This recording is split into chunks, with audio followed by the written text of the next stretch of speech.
Hi guys, and welcome back to this journey towards excellent exam results. In these shorter revision videos, we are going to be breaking down different concepts within the GCSE Geography specification. The aim of this is to help us understand the concepts better and to give us the information and confidence we need to answer exam questions. In today's video, we are going to be discussing Longshore Drift, how it has impacted coastal landscapes within the UK, and the landforms that have been created as a result. This information is key for the exam. Okay, let's get started. So longshore drift is a process that will happen along coastlines, and this is a very important one to talk about.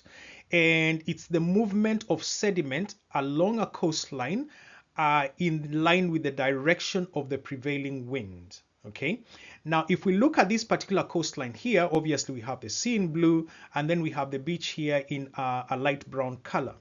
And this here, as you can see, the white arrows here represent the prevailing wind direction. So the wind is blowing from the southeast in this particular picture here.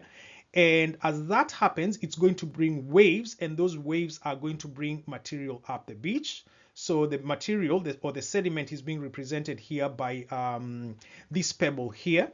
And it's going to bring the material up in line with the direction of the prevailing wind, as you can see. So it's at an angle. And then that is a swash. And then the backwash will be perpendicular to the coastline at a right angle, as you can see here. And then again, that pebble will be moved up in the angle, in line with the angle of the prevailing wind. And then again, down, the backwash is going to be at a right angle, and that process is going to keep on repeating itself. And as that process repeats itself, it means that material and sediment is going to be moved along that particular coastline in line with the direction of the prevailing wind. So the waves do three main jobs actually. They erode material, then they transport that material, and then they deposit that material. So they do those three jobs, and in so doing, they create different landforms. So the landforms that we had talked about previously were bays. So those ones are a depositional as a result of erosion, first of all, and then deposition that has taken place. And then we talked about the headland as well. And at the headland, those are erosional landforms that are created at the headland. And we talked about caves, arches, stacks, and stumps. Okay, but now we are going to be looking at depositional landforms, and these normally form when the waves have lost their energy and therefore they don't have a lot of power to continue carrying the sediment, and as a result of that, the sediment is going to be dropped due to that low energy, and that dropping of the sediment is what we are calling deposition. And the deposition is likely to form spits, hooks, and salt marshes. Now, in this particular case here, we have a spit being formed here, right? So this extension of sand here out into the open water is what we are calling a spit. So what happens is you have longshore drift taking place here. Again, we said longshore drift is movement of sediment along a coastline in line with the direction of the prevailing wind. And you can see the prevailing winds here are approaching from a southwesterly direction. So the sand is being moved, or sediment is moved along this coastline in this direction. But then there's a change in the coastline here, right? And because of that, the coast has curved the other way to this side here. However, if we have shallow and calmer waters out here, this sand that was being deposited by the longshore drift process is going to continue being deposited out into that shallow, calm water, and that is where the spit is going to be formed. So a spit is an extension of the land, really, due to the process of due to that longshore drift process.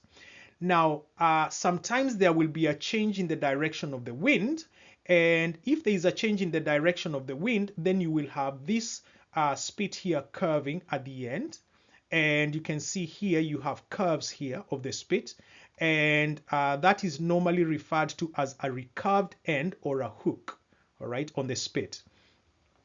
Now behind the spit over here, you're likely to have the development of salt marshes. And that is because you will have a lot of material being deposited here.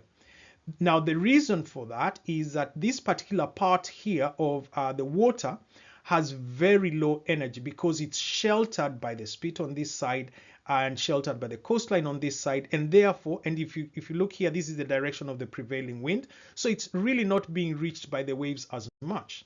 And because of that, you will have deposition of material here due to that low energy, and that is likely to form those salt marshes that we are talking about. And salt marshes tend to be very good habitat for rare species of birds, for example, on the coastline.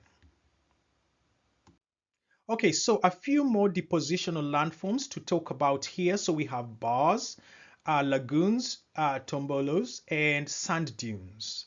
So if starting with the bar, so here you have longshore drift taking place, and if you have a small bay, sometimes that longshore drift is likely to carry on right across that particular bay, and when that happens, the bay will be blocked off. And because of that, you will this particular landform that is created here that is blocking the bay is referred to as a bar. And then behind the bar, you will have a lagoon forming, again, which is likely to be a very low energy environment. And because of that, you're also likely to have the formation of salt marshes and so on, which again will provide a good habitat or a great habitat for rare species of birds. Then we have tombolos, and those ones are formed when a spit connects a mainland like this one you have here with an island that is out there. So you can see there's a connection there, and that is what is referred to as a tombolo.